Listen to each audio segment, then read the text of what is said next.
Hello everyone, welcome to teaching made easy.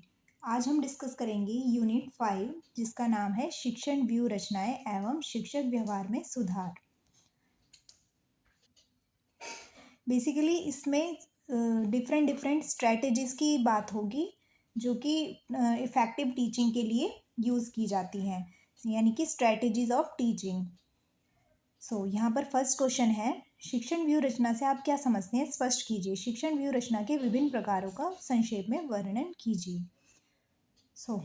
वर्तमान युग में शिक्षण कार्य एक कठिन एवं जटिल कार्य हो चुका है। इस प्रक्रिया में विभिन्न प्रकार की व्यू रचनाओं यानी कि स्ट्रेटेजीज, विधियों यानी कि मेथड्स और युक्तियों यानी कि टैक्टिक्स व दृश्य श्रव्य सामग्री ऑडियो विजुअल मटेरियल्स का चयन करना पड़ता है। इन सब का चयन सीखने के उद्देश्यों, व्यक्तिगत विभिन्नताओं और विद्यार्थियों की योग्यताओं व कार्य की प्रकृति पर निर्भर करता है।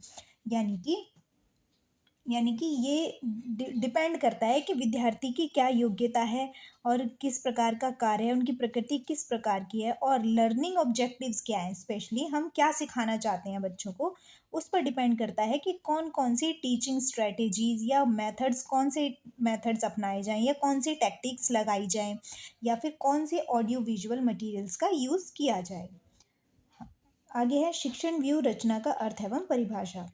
शिक्षण व्यू रचना यानी टीचिंग स्ट्रेटेजी के विकास के लिए जो क्रियाएं शिक्षण करता है उन्हें शिक्षण युक्तियां यानी टीचिंग टेक्निक्स कहते हैं। शिक्षण का वह व्यवहार तथा प्रभाव जो शिक्षण के उद्देश्यों की प्राप्ति में सहायक होते हैं उन्हें भी शिक्षण युक्तियां माना जाता है। यानी कि शिक्षण का व्यवहार तथा प्रभाव जो शिक्षण के उद्देश्यों की प्राप्ति में सहायक होता है, यानी कि शिक्षण के कुछ उद्देश्य होते हैं, यानी कि लर्निंग ऑब्जेक्टिव्स होते हैं, यानी कि हम बच्चों को क्या सिखाना चाहते हैं उसके लिए उसको हम निर्धारित करते हैं, यानी उद्देश्यों को निर्धारित करते हैं। तो उनको प्रभावशाली बनाने के लिए या किस प्रकार के व्यवहार या कौन सी मेथड्स या क्रियाएं की जाए उनको हम टीचिंग टैक्टिक्स कहते हैं।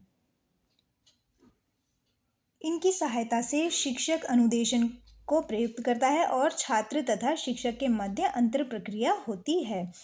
शिक्षक युक्तियों का विस्तार अशाब्दिक नॉन वर्बल व्यवहार से लेकर शाब्दिक व्यवहार यानी वर्बल बिहेवियर तक होता है।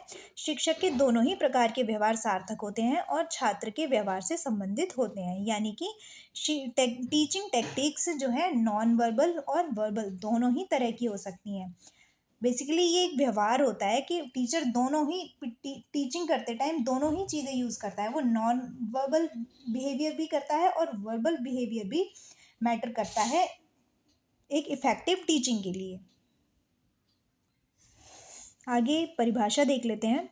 स्टोन्स और मैरिस के अनुसार शिक्षण व्यू रचना पाठ की एक सामान्य योजना है जिसमें उसकी संरचना शैक्षणिक लक्ष्यों के रूप में छात्रों का अपेक्षित व्यवहार और व्यू रचना को प्रयोग करने के लिए आवश्यक नियोजित युक्तियों की रूपरेखा सम्मिलित है। आगे है पद्धति और शिक्षण व्यू रचना में अंतर, difference between method and teaching strategies. शैक्षिक तकनीकी से शिक्षण विधियों तथा प्रविधियों की अपेक्षा शिक्षण व्यू रचना तथा युक्तियों को विशेष महत्व दिया जाता है। व्यू रचना प्रत्यय यानी स्ट्रेटेजी कॉन्सेप्ट अधिक व्यापक होता है तथा शिक्षण विधियां कम व्यापक। शिक्षण विधियों में केवल पाठ्य वस्तु के प्रस्तुतिकरण को ही ध्यान में रखा जाता है, जबकि शिक्षण व्यू रचना में शिक्षण के सभी पक्षों यानी पाठ्य वस्तु, कार्य विश्लेषण, उद्देश्य, सीखने के अनुभव, छात्रों के स्तर, रुचियों, योग्यताओं तथा आदि को ध्यान में रखा जाता है। शिक्षण के उद्देश्यों तथा छात्रों के व्यवहार परिवर्तन को ही विशेष महत्व दिया जाता है। यानी कि जो टीचिंग मेथड्स होते हैं उससे ज़्यादा इम्पॉर्टेंट होती हैं टीचिंग स्ट्रेटेजीज, क्योंकि जो शिक्षण विधियाँ होती हैं वो कम व्यापक होती हैं और जबकि व्यू रचना जो होती है वो ज़्यादा व्यापक होती है, क्योंकि जो शिक्षण विधियाँ होती हैं उसमें केवल पाठ्य वस्तु के प्रस्तुतिकरण को ही ध्यान में रखा जाता है और जबकि व्यू रचना होती है उसमें सब कुछ इंक्लूड हो जाता है। पाठ्य वस्तु के साथ साथ बच्चों का स्तर क्या है, उनकी रुचि क्या है, उनकी योग्यता, आयु आदि को भी ध्यान में रखा जाता है।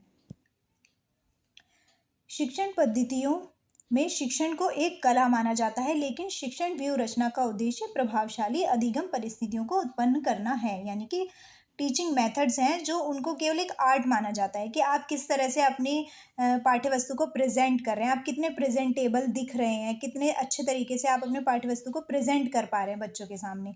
लेकिन जो व्यू रचनाएं होती हैं, शिक्षण व्यू रचना होती है, वो ज़्यादा इफेक्टिव होती हैं और वो लर्निंग कंडीशंस को उत्पन्न करती हैं। आगे है शिक्षण व्यू रचनाओं के प्रकार, टाइप्स ऑफ टीचिंग स्ट्रेटेजीज। किसकी कितने कितने टाइप की टीचिंग स्ट्रेटेजीज होते हैं ये देख लेते हैं। पहला है व्याख्यान व्यू रचना यानी कि लेक्चर स्ट्रेटेजी। दूसरा है प्रदर्शन व्यू रचना यानी डेमोन्स्ट्रेशन स्ट्रेटेजी। तीसरा है खोज व्यू रचना यानी ह्यूरिस्टिक स्ट्रेटेजी। नेक्स्ट है ऐतिहासिक खोज विधि यानी डिस्कवरी स्ट्रेटेजी। फिफ्थ है परियोजना व्यू रचना यानी प्रोजेक्ट स्ट्रेटेजी। सिक्स्थ है गृह कार्य यानी असाइनमेंट्स।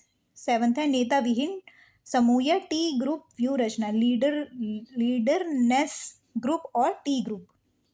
मस्तिष्क उद्वेलन यानी ब्रेनस्टॉर्मिंग, पात्र अभिनय यानी रोल प्लेइंग और टोली शिक्षण यानी कि टीम टीचिंग।